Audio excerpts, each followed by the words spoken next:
Welcome to Pin and Reel, where we discuss comic books, movies, books, and more. I'm your host, Uncle Joel. Let's get into it.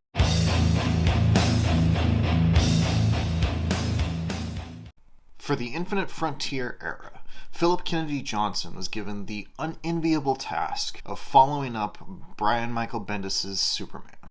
Although not actually as bad as you would think based off of what people say online, Bendis did a number of things in his time writing Superman that left fans very displeased, including having Clark Kent revealing himself as Superman, having a villain destroy the bottle city of Kandor, and aging up Superman's son, Jonathan Kent, from a 10-year-old to what seems like 17 or 18-year-old. So for any writer to come in and have to pick up those pieces and tell a compelling story is quite daunting. I myself would have loved to write Superman as it was before Bendis took over, with a 10-year-old Jonathan Kent. There's just so much there that I feel is really ripe for strong storytelling that we simply won't get with this new status quo. So I'm trying to keep that in mind when reading Philip Kennedy Johnson's work on Superman.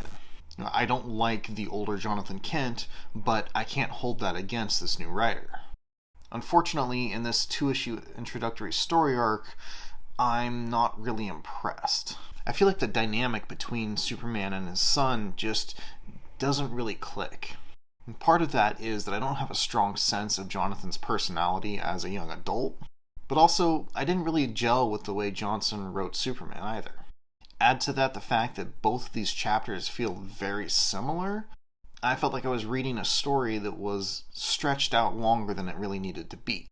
This is billed as a 2-part story, as a crossover between Superman and Action Comics. But the way it's written, it's as though you could use either book as a starting point and you don't necessarily have to read the other. Which I would say is somewhat of a strength in that you don't necessarily have to read both books. However, if it's billed as a crossover, I feel like there should be more story development there. And so these first 2 issues don't really do a lot to convince me that Philip Kennedy Johnson is going to do a great job with these characters.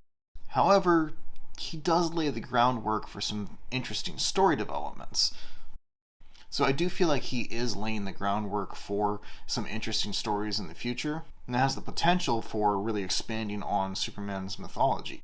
Whether that's with the introduction of Amanda Waller, or the inclusion of Mongol and Warworld, as well as playing with the notion that Superman and his son's powers are going to be a little bit different. The main conflict here is they're dealing with these aliens that are coming from some sort of portal, and the aliens seem to be hurting Superman, but not really able to leave a scratch on Superboy. Likewise, Superboy also talks about how in his time in the 31st century with the Legion of Superheroes, that he read about the day that Superman died and was gone for good. And that day comes to pass here in this issue of Action Comics. Only he thwarts it. And so, what are the ramifications going to be of that?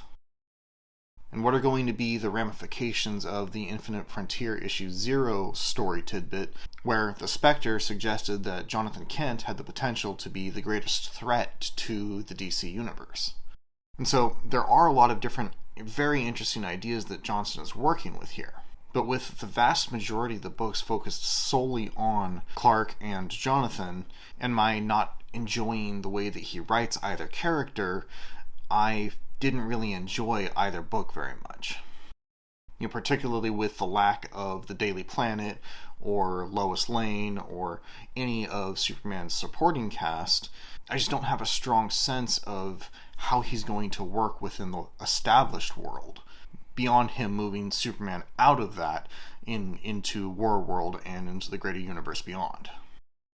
Add to that the artwork by Phil Hester, which I really do not enjoy, particularly with the way that he illustrates Superman and Superboy and the use of shadows here.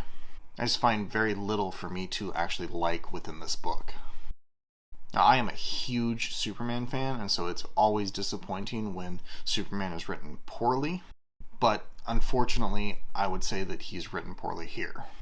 I do see a lot of potential for the book, but I can't give this book high marks because of what could potentially come further on down the road. I've got to judge it on its own merits, and personally, there's not much favorable I can really say. So at this point, I'm not going to be continuing with either Superman or Action Comics. I may later on pick them up in trade paperback format, especially if they go on sale for cheap enough. But based off of this opening story arc, these 2 issues, I have no intention of picking them up on a monthly basis. As for the backups, the backup in Superman is focused on getting a better look at other aspects of Metropolis that's not really going to fit into the main story. And so in this issue, we get a little bit of a story focused on Jimmy and Bibbo. And it's okay. It feels like something that you might have seen in the Superman comics in the 90s. And in the few pages here, I do feel like the writer, Sean Lewis, has a decent grasp of Jimmy's voice and Bibbo's voice. But the story doesn't do anything too exciting or too different, and it doesn't really do anything that really makes me want to come back for more. If anything, it's just decent supplemental material for the main book. As for the backup in Action Comics, we do get a pretty good story of Midnighter by Becky Cloonan and Michael Conrad, with art by Michael Avon Oeming. And this story I do feel is pretty solid. It's a bit on the short side, it's only 8 pages long, and I did find that a bit disappointing. But it's a well-written story, and it leaves me interested in what's coming next. Unfortunately, I just can't justify the cover price for those 8 pages alone. I really think Becky Cloonan and Michael Conrad deserve their own Midnighter book, a standalone series where they have more room to explore the ideas and, tell the story in a full issue rather than being relegated to the backup in some random book. Because if Midnighter was a standalone issue, I would definitely be buying it. But as an 8-page backup to a main story that I really don't care for, I'm not going to keep reading it. So hopefully the Midnighter run gets collected separately into its own trade, in which I could definitely pick that up. But for now, I'm going to have to skip on this interesting Midnighter run because of Infinite Frontier's unfortunate anthology collection method. So yeah, between Superman and Action Comics in these first 2 issues of Infinite Frontier, out of about 58 pages total, I really only enjoyed 8 of them.